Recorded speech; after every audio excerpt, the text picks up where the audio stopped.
Already, welcome to the next game, playing the pink Zerg AudemarsPiguet playing the blue Protoss janisyns. So blue's name is not visible on the screen, but if you guys want, then we can do this. Well,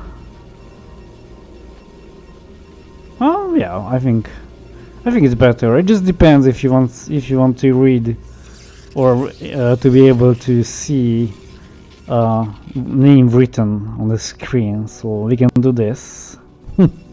Playing the red Zerg AudemarsPiguet, playing the, you already know, blue Protoss. Okay. Oh yeah, let's find out. So another cool game, PvZ. Well, blue picked, but let's see if he's able to fight Psych in this matchup, which, well, if it's not decided in the first, well, let's say 50 minutes, then the Protoss player has, well, really low chances to win, unless they do something crazy. But yeah, once Zerg gets built up, then it's much harder. Well, in that case, it's basically very hard for any races to fight. But I think Terran has better chances maybe to fight in late game than Protoss.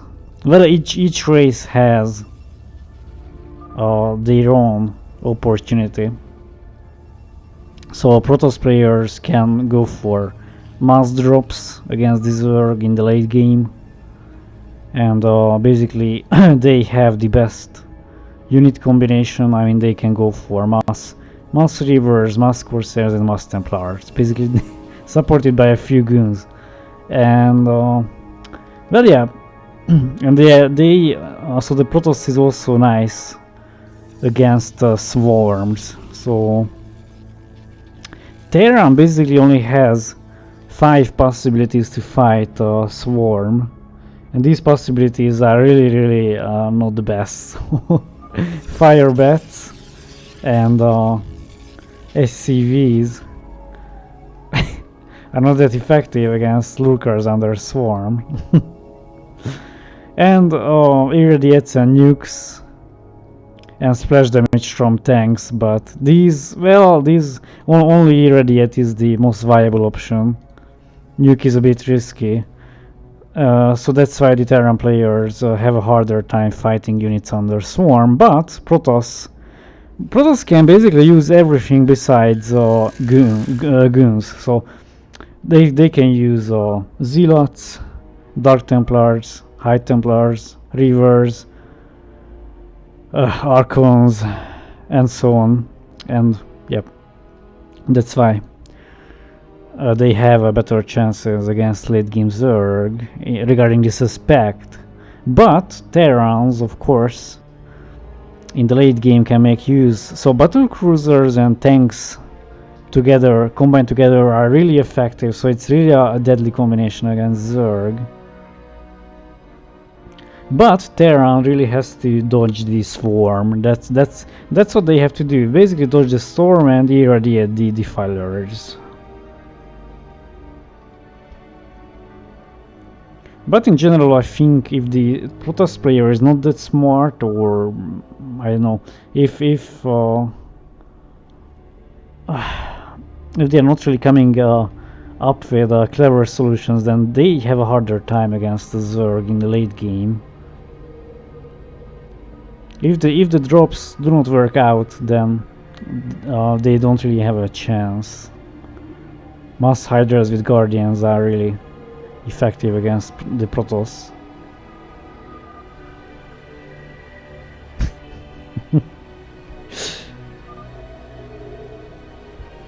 Yeah, we don't know exactly what's going on, so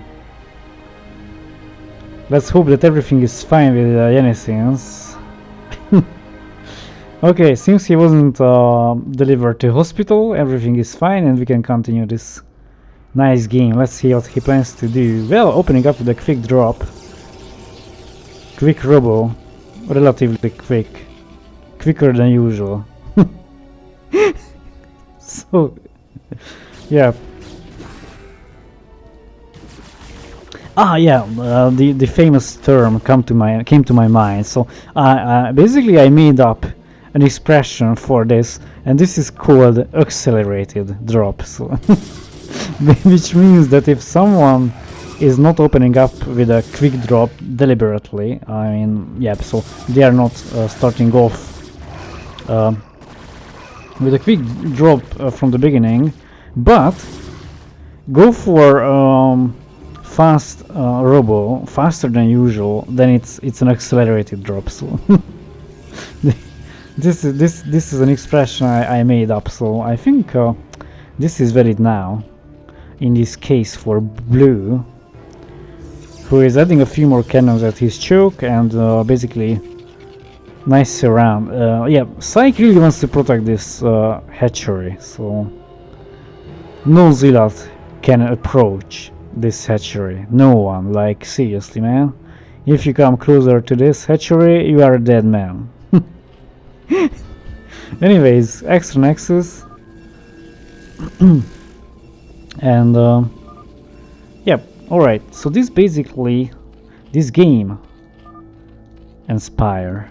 Okay, well, if so, once the spire is ready and these larvae are not producing Scourge, then the game is over for red. But if he is producing metals and the situation remains the same for blue, then it might be a surprise for him, because this cannon then in itself won't be enough to fight Mutalisks. But okay, this shuttle basically just he didn't even go for a really fast drop, but he just wanted to escape or dodge the choke and use a shuttle to load 4 zealots inside the base of Psyche.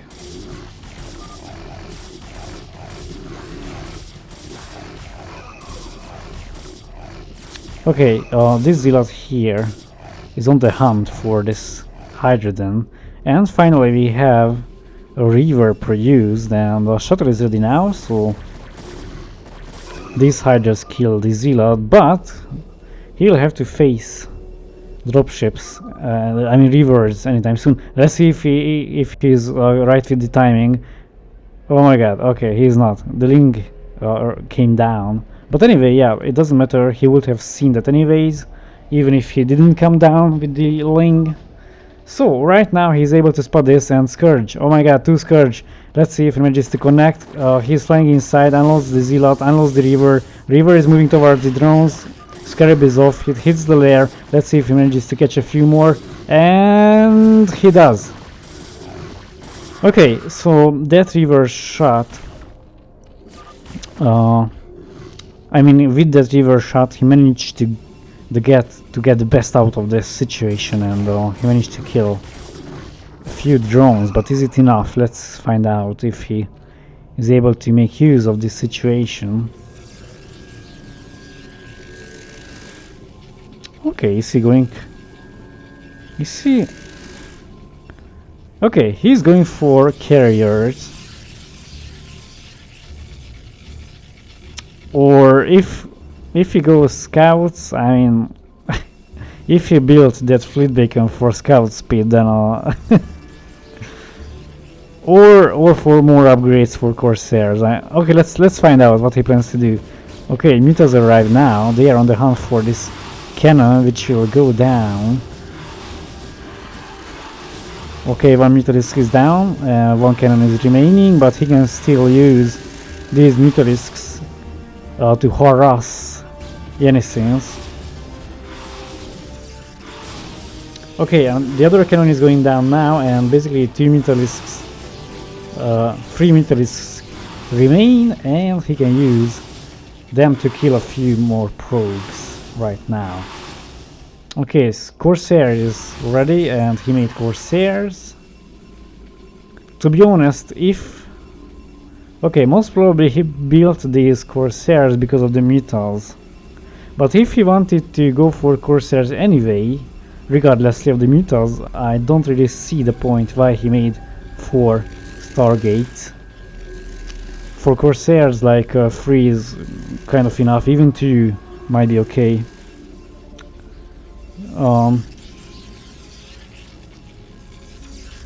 Really strange game from janisyns. I mean, 2 gateways and 4 Stargates. Very technical build order, or yeah, buildings.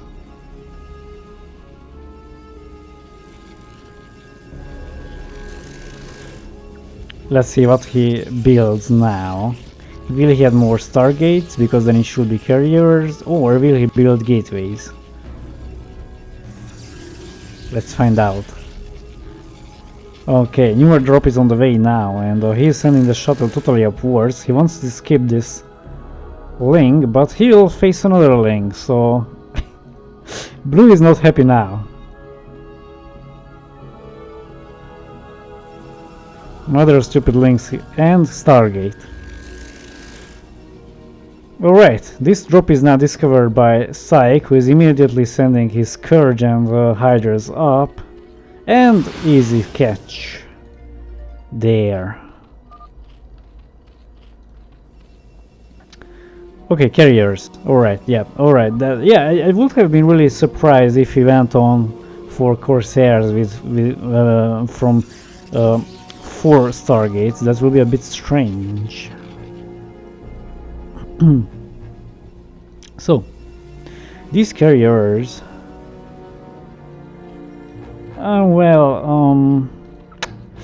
okay, this is a hard question, but these carriers basically can only be used to snipe the main. So he won't be able to use these carriers to just fight in the game. He can only use them to go for the main. That's it. I mean, if he starts to fight Scourge and Hydras from the side, for example, or from this way, it doesn't matter. Useless. So forget it. But if he collects carriers enough, if he collects enough carriers, that's what I wanted to say, then he can just try to snipe the main and go inside. Basically, as Zerg has his buildings built in a way that it protects the main, it's also a negative thing because it just hinders units to come here. And what I want to say is that blue might try flying totally inside the corner of our red player here, and the Hydras won't really be able to get here because there is a sunken here, Hydra then sunken, so they are blocking the way, and they wouldn't really be able to fight those carriers if he went in the corner. But if he doesn't go in the corner, well, then Psych has better chances to fight those carriers, but they still might mean a threat to the main of him. So he's really trying to scout now. Mutas are coming inside, and he discovers now these carriers.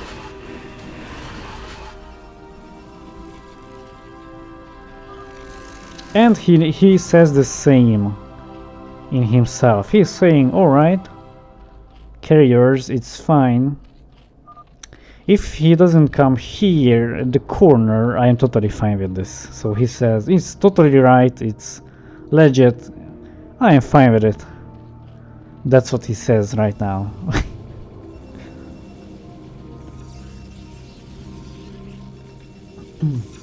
Okay, carriers are now moving outside, supported by a few Corsairs.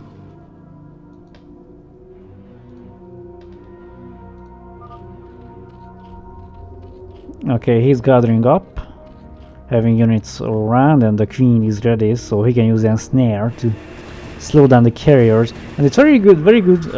That's the most effective way to fight carriers, because not only they become slower in speed, I mean as regards movement goes, but they also attack slower, so the attack speed is much slower for the carriers as well if they are ensnared. So okay, let's see, he's gathering up now, and but okay, let's see if he manages to catch this queen, and the queen, oh my god, beautiful, perfect, really nicely done there. So right now these units became environment friendly, being green, but they are really slow.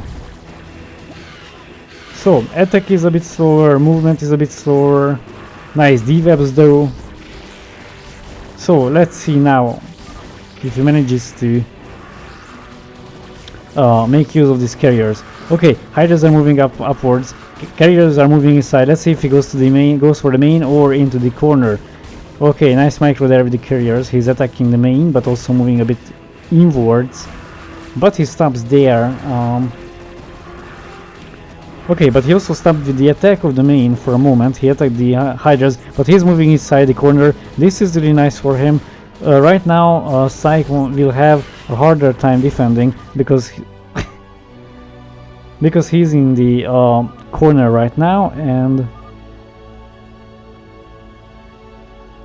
okay, I'm not sure about the lag actually. I mean, I didn't see. Maybe I didn't pay attention, or I wasn't realizing that. I will check, but I don't think. I think there wasn't really a big lag, but yeah, of course, it's better without observers. It's much better.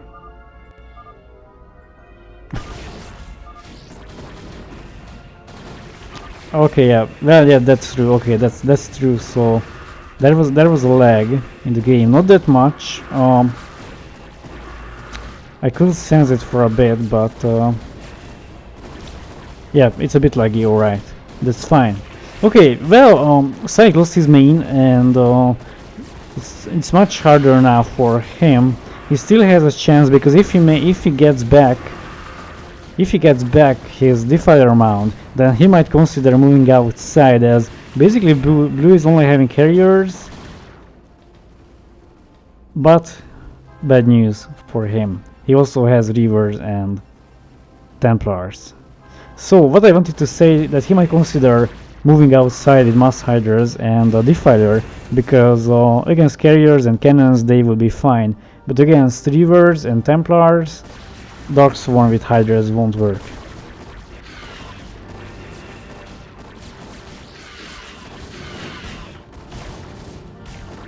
Okay, carriers are now moving outside, hydras are chasing them. Basically he made a good use of these carriers. He killed the main, he killed Spire or Defiler Mound, and so on. He killed the Hydrogen and so on. So well, this was really effective by him. And he's remaking carriers, which, to be honest, I don't think it's that good, because as I mentioned, carriers are only good for killing the main, and they were perfect for that. But other than that, they couldn't fight the hydras. So these carriers will only work if he adds these Reavers and Templars. Then it's perfect, of course, but without them, these carriers won't do anything. Okay, this Corsair is now enjoying his time, killing a few overlords, 4 to be exact, before dying himself. Or herself, or itself. Probably itself. And this borrowed Ling. And this one here comes really handy for him, because he is able to see drops and air units. I'm not sure about these free carriers, what he wants to do with this.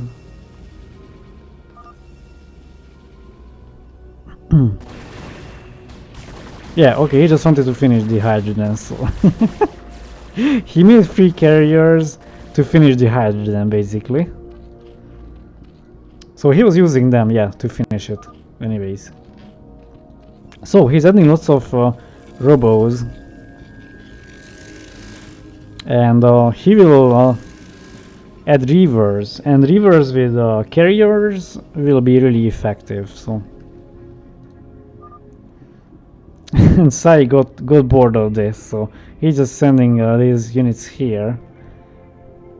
He doesn't want more extra carriers and drops to come directly, but it seems that the plan wasn't this, so his hydras are not dying.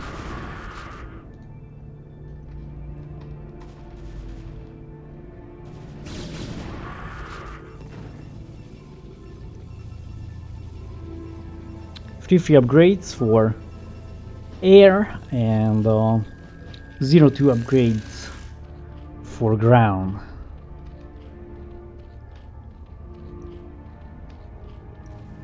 Game is still laggy now. I can feel the lag.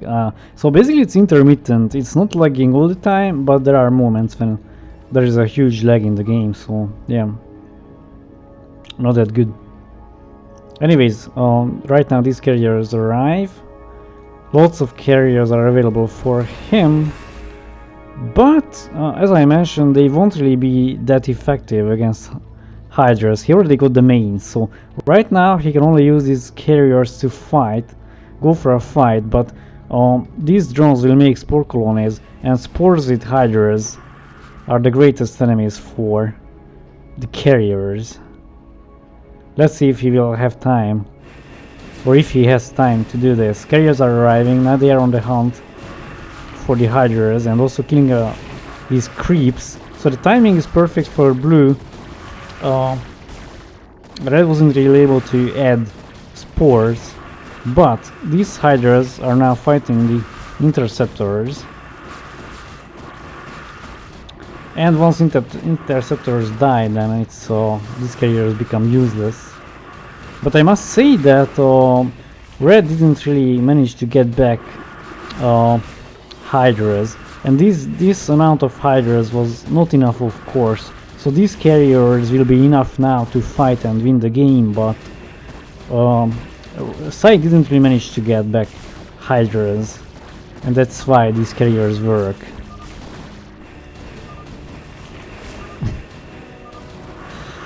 Alright, so the carriers managed to win the game. That's it. GG.